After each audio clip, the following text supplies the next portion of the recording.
Hey guys! Tonight we're stepping into another chapter of history that's definitely not the one you learned in school. No heroes, no shining armor, just real life. The uncomfortable kind. Before we begin, get cozy.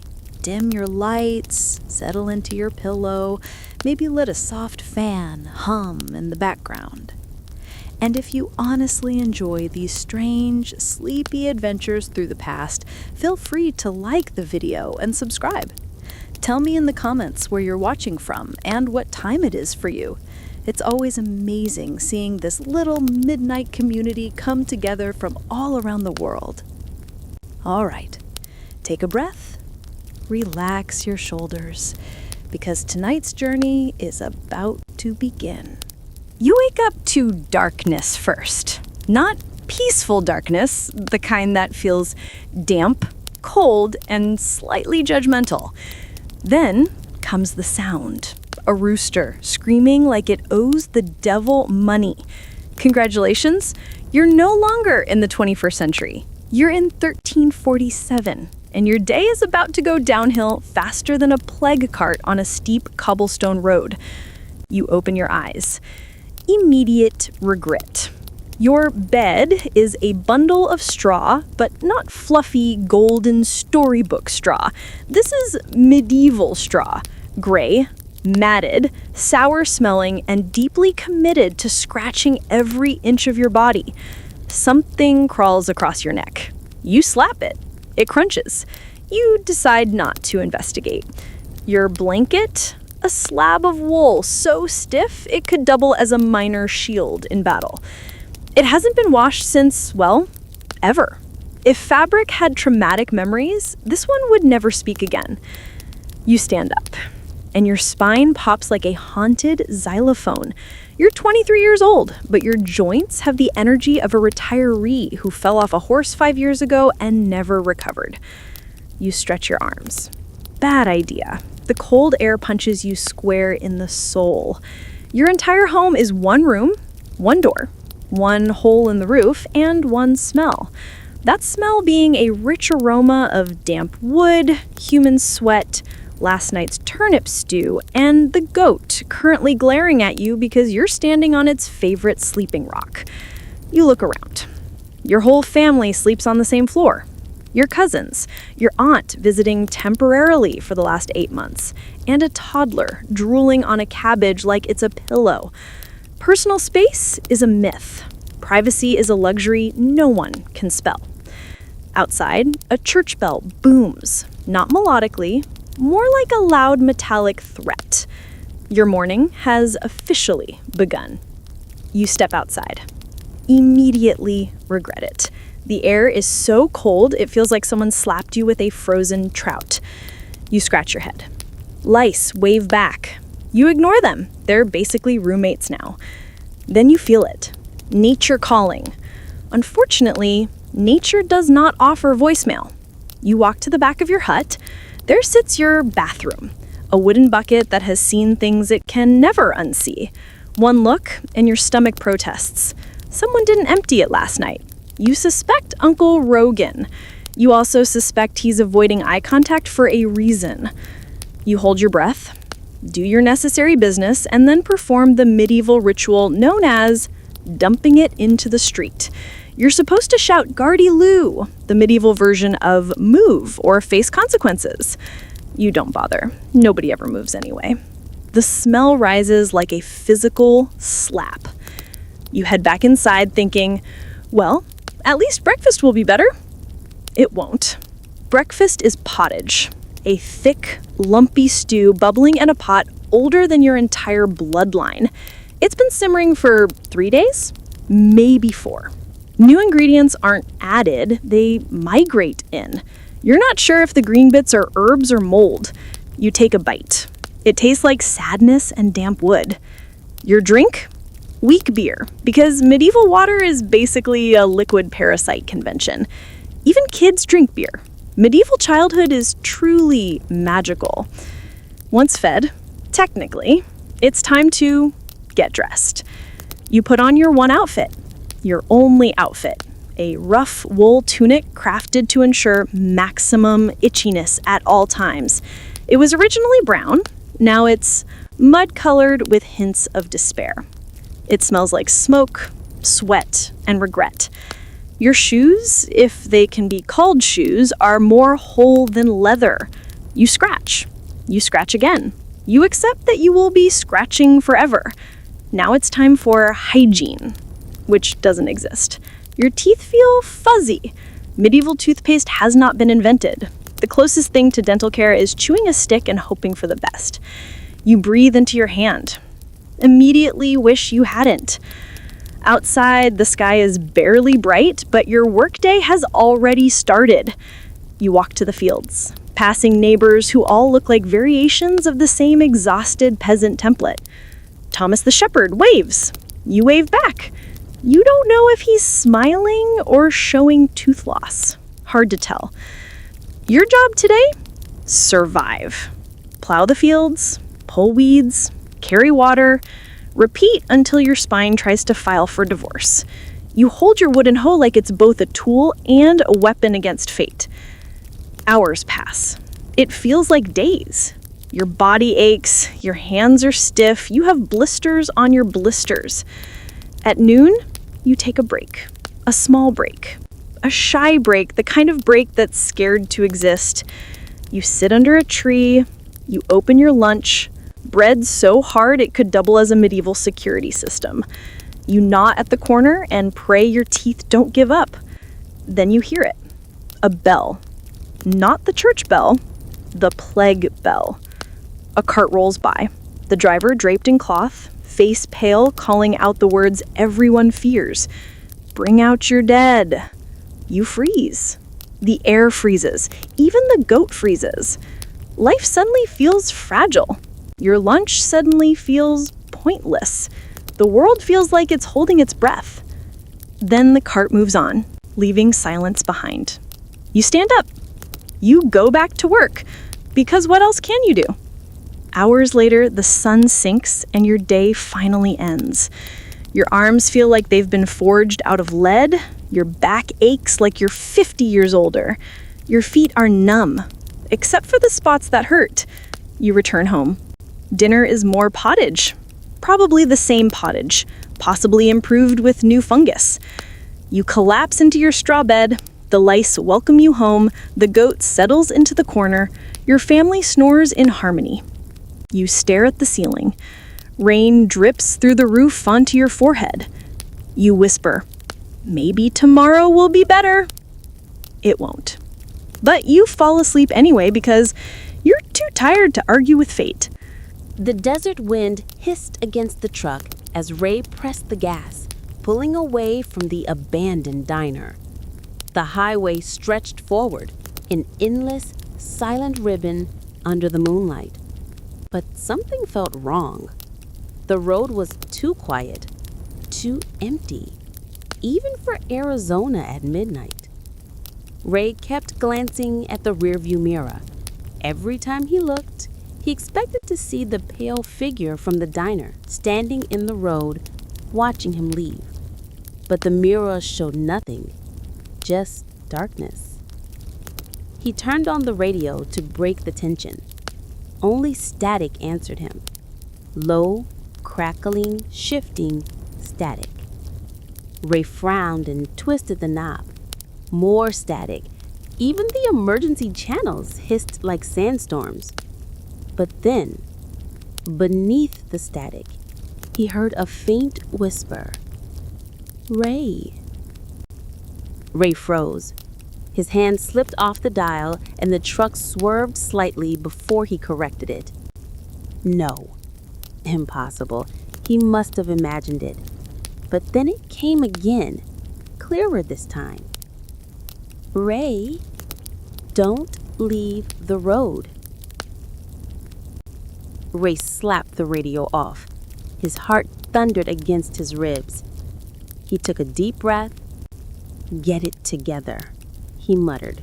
"You're tired. That's all." The highway dipped into a long, dark stretch where the moon couldn't reach. Black desert on both sides, No houses, no lights, no signs of life. Only the hum of the engine.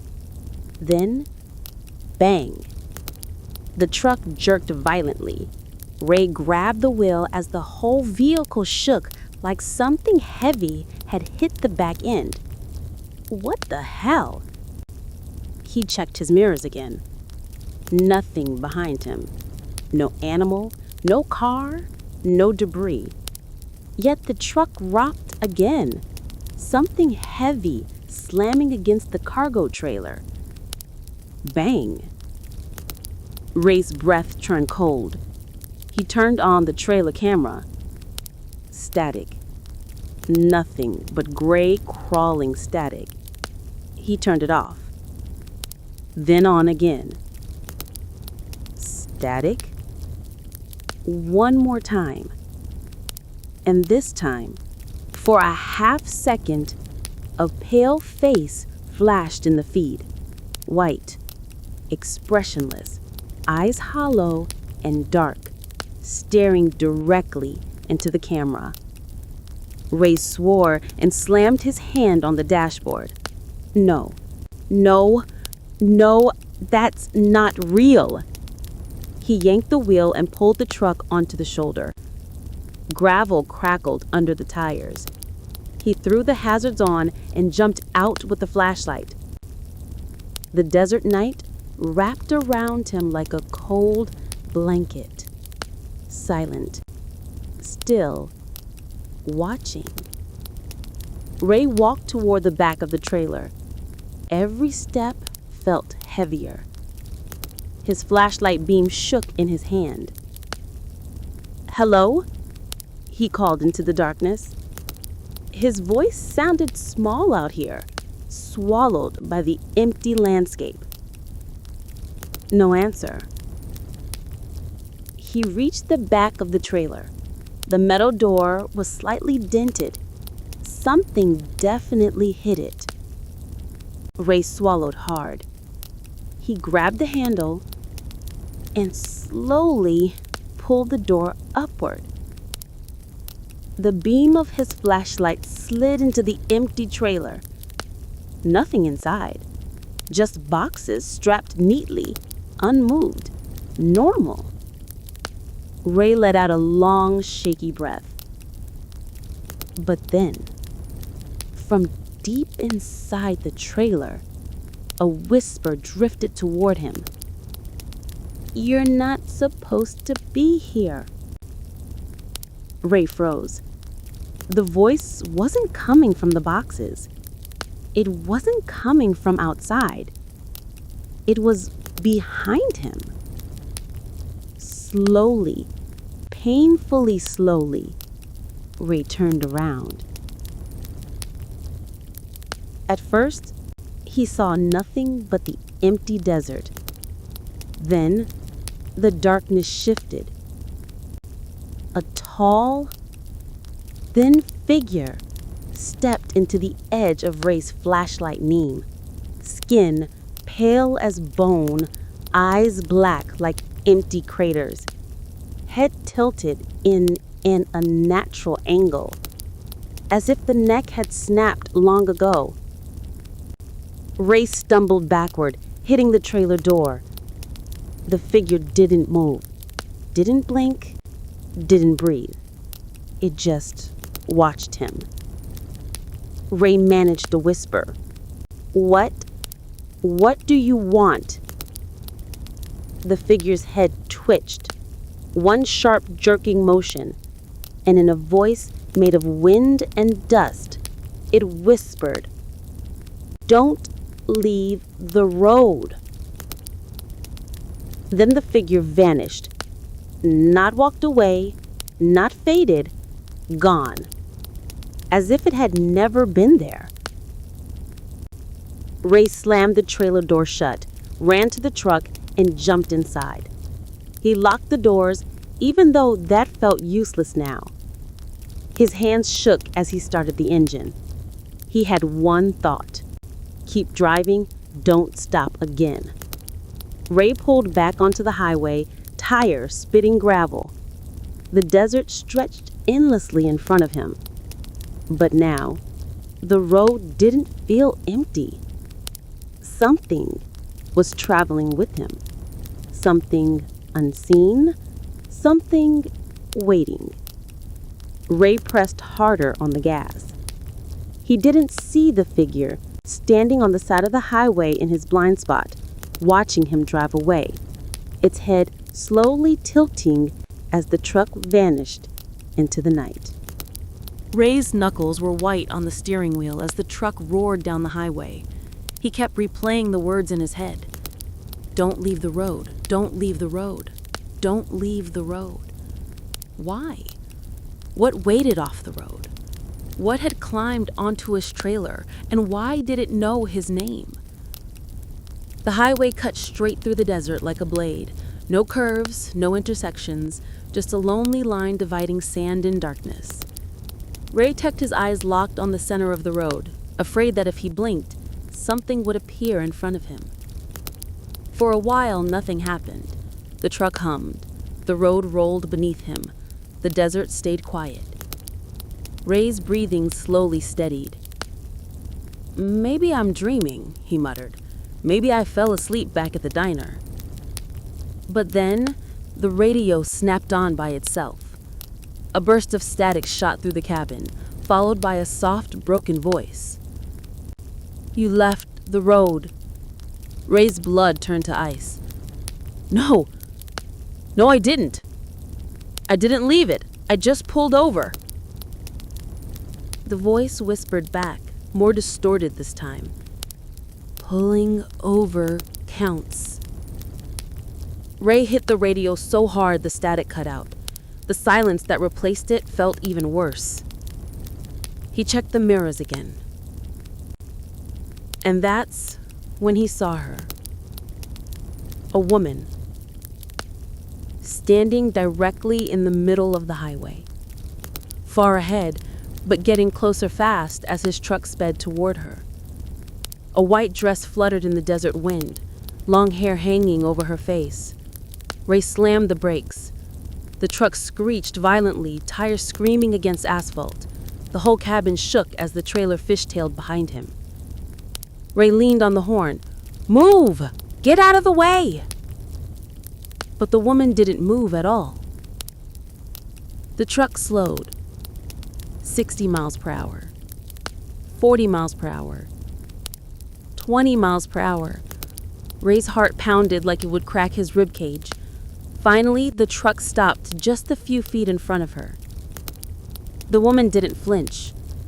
She just stood there, unmoving, hair covering her face, her body swaying gently as if hanging from an invisible rope.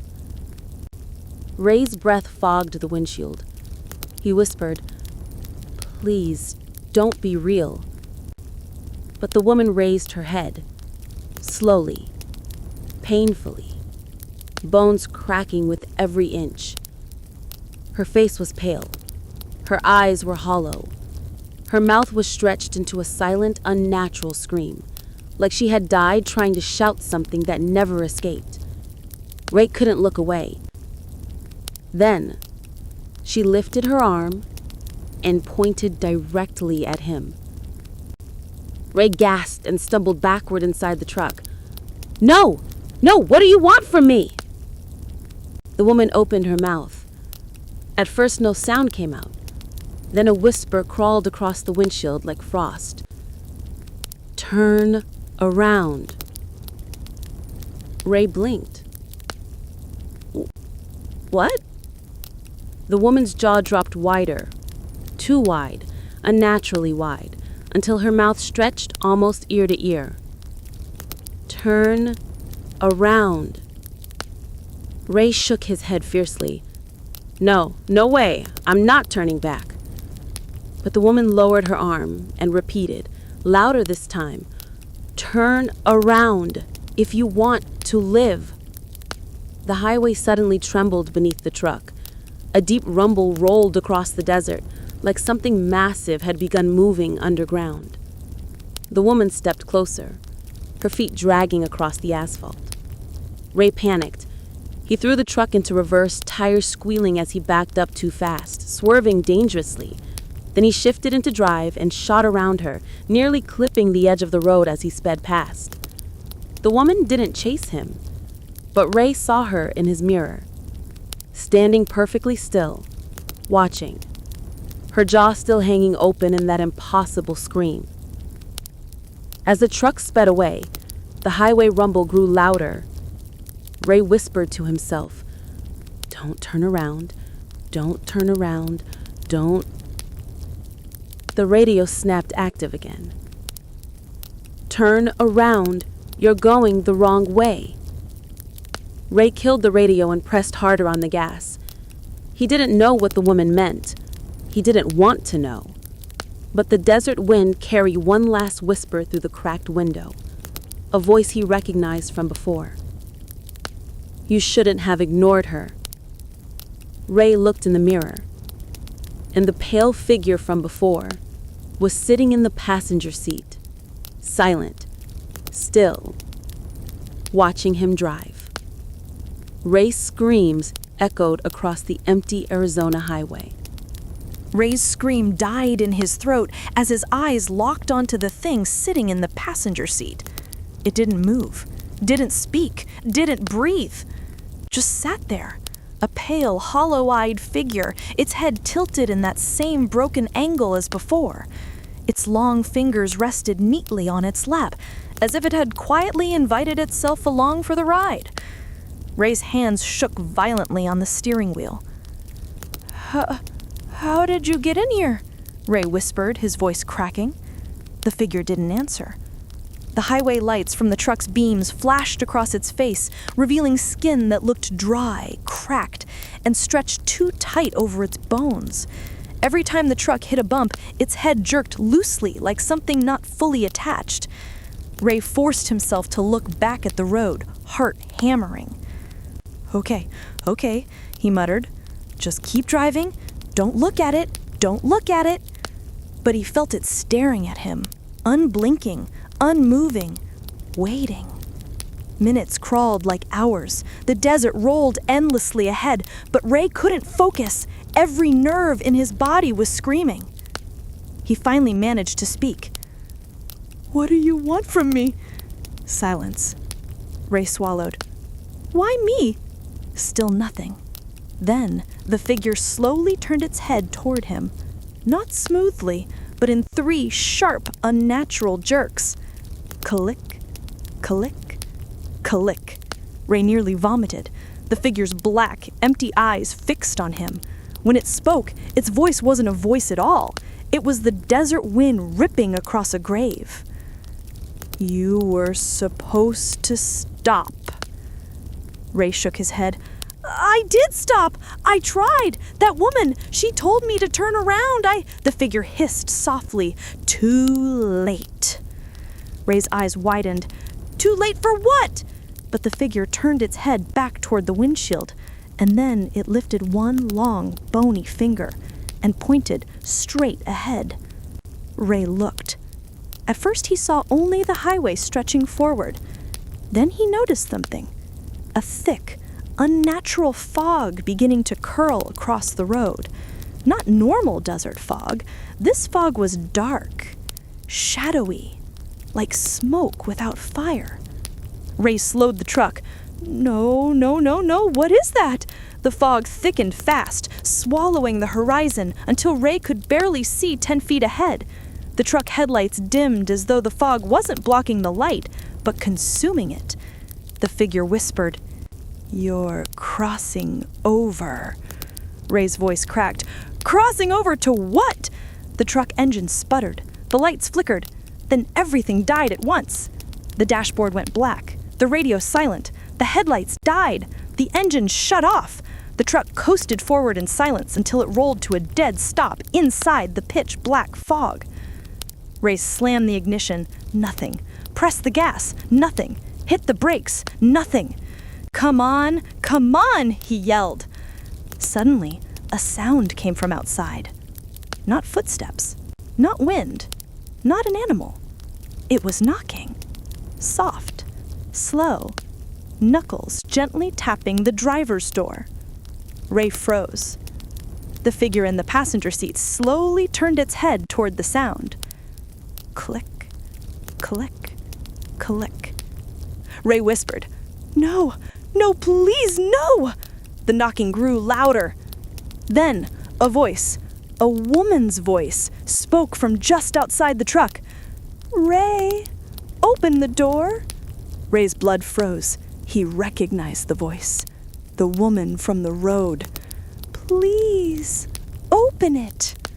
Ray shook violently. "Go away! Leave me alone!" The fog pressed harder against the windows like living shadows. The knocking grew faster, urgent, desperate. "Ray, open it before it finds you!" Ray's breath hitched. "Before what finds me?" Silence. Then, from the darkness behind the truck, a deep, earth-shaking growl rumbled across the fog. The figure in the passenger seat stiffened. Ray whispered, "What was that?" The pale figure answered in a voice so quiet Ray almost missed it. "The reason we told you not to leave the road." Another growl shook the trailer, louder this time, closer. The knocking stopped. The woman's voice whispered one last time, "It's too late, Ray."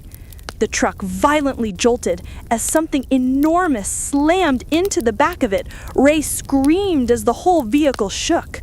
Whatever was in the fog was here, and it was hungry. The truck shuddered again as something massive slammed into the back, almost lifting the trailer off the ground. Ray gripped the steering wheel with both hands, knuckles white, breath shaking. The pale figure in the passenger seat whispered, "It found you." Ray's voice cracked. "What is it?" The figure didn't answer. Outside, the fog swirled violently, twisting around the truck like dark hands trying to pull it apart. Another growl rolled through the air, deep, ancient, unhuman, the kind of sound that didn't belong anywhere on Earth. Ray crawled toward the passenger door, trying to get away from the impact zone. The pale figure didn't react. It just stared forward, as if waiting. The woman's voice floated faintly through the fog. "Ray, don't move." Ray froze, trembling. The truck shook again, this time harder. Metal strained, bolts popped. Something enormous scraped along the side of the trailer, dragging claws across steel with a scream of tearing metal. Ray covered his ears. "What do you want from me?" he yelled into the dark. From the fog came a low, guttural answer. Not words, not human, just hunger. Ray felt hot tears crawling down his face. "Please, please, just let me go." The pale figure in the passenger seat finally moved. Slowly, its bony hand reached toward Ray. Ray flinched, but the figure didn't touch him. Instead, it pointed forward, straight through the windshield, into the thick fog. "Drive," it whispered. Ray stared at the dark, dead dashboard. "The truck won't start," he said, voice shaking. The figure turned its head with that same sickening click, click, click.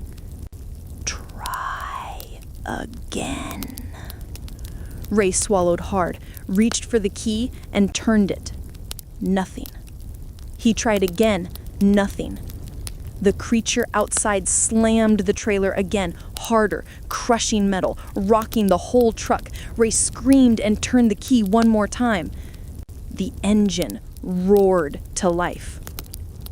The lights blasted through the fog. The pale figure whispered, "Go!" Ray slammed the gas pedal. The truck jerked forward, tires spinning on the asphalt before catching traction. The fog in front of him twisted violently, like something trying to block his way, but Ray kept his foot pressed all the way down. Behind him, a monstrous roar shook the entire desert. Ray didn't look back. The pale figure's voice echoed inside the cabin. "Stay on the road. Whatever happens, don't look back." The truck shot blindly through the black fog. Shapes moved in the mist, long, twisted shadows, hands reaching, faces forming and dissolving, whispers clawing at the glass. Ray kept his eyes locked on the road. He didn't blink, didn't breathe, didn't dare turn his head. The engine strained as if something was pulling the truck backward, tires screeching. The fog grew thicker, heavier, almost solid. Ray yelled, "Come on! Come on!" He pushed harder. And suddenly, the truck burst out of the fog like breaking through a wall. Bright moonlight flooded the windshield. Clear highway stretched ahead. The fog vanished behind him like it had never been there at all. Ray gasped for air, heart pounding, tears streaming down his face. He looked at the passenger seat. Empty. No pale figure. Just a cold imprint in the seat cushion, slowly fading. Ray kept driving until the desert turned from night to early dawn, the horizon glowing orange. Only then did his radio crackle on by itself. A calm, gentle voice whispered, "You made it back, Ray." The same woman from the road. Ray closed his eyes in relief as the voice faded. Nothing else spoke, nothing followed, nothing appeared in his mirrors. When he finally reached the next town, he pulled the truck into a lit gas station and stepped out into the warm morning air. He looked up at the sky and whispered, "Whatever you were, thank you." For a moment, the desert wind carried a faint whisper, almost too soft to hear. "Stay on the road." Ray never drove the night shift again, and he never left the road. Not ever. If you're still awake, congratulations. You just survived another trip through the kind of history nobody warns you about. Thanks for spending your night with me. If this relaxed you, entertained you, or helped you drift towards sleep, go ahead and tap like or subscribe, only if you truly want to. And let me know what part of tonight's story surprised you the most. I always love reading your comments. Until next time, rest well, stay safe, and I'll meet you again in the next strange corner of history.